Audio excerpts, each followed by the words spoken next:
অনলাইনে ক্যাটফিশিং একটি পুরাতন ঘটনা। সাধারণত একজনের আসল আইডেন্টিটি লুকিয়ে অন্য কারো ছবি বা তথ্য ব্যবহার করে কোনো নৈতিক বা অনৈতিক কাজ করলে তখন তাকে ক্যাটফিশিং বলে। বাংলাদেশে সাধারণত এই ক্যাটফিশিং খুব কম দেখা যায়, তবে রাজধানীর উত্তরায় এক তরুণীর সাথে ঘটেছে ভয়াবহ এক ঘটনা। তরুণীর ভাষ্যমতে বেশ কিছুদিন ধরেই বাসা থেকে বের হলেই আশেপাশের কিছু মানুষ তার দিকে কৌতূহল দৃষ্টিতে তাকিয়ে থাকত।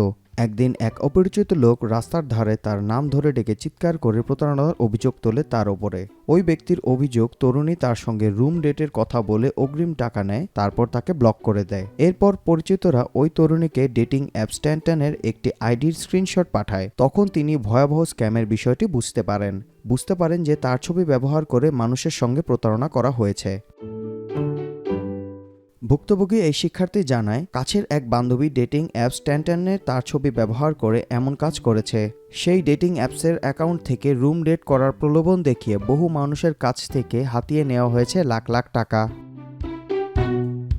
ওই তরুণী জানান, এসব অ্যাপসে ছবি ব্যবহার করে তার বান্ধবী বহু মানুষের কাছ থেকে 200 থেকে লাখ টাকা পর্যন্ত নিয়েছেন। ভুয়া জন্মদিনের কথা বলে নিয়েছেন দামি উপহার, এমনকি বাসার জন্য মাছ মাংস সহ বাজারও নিয়েছেন।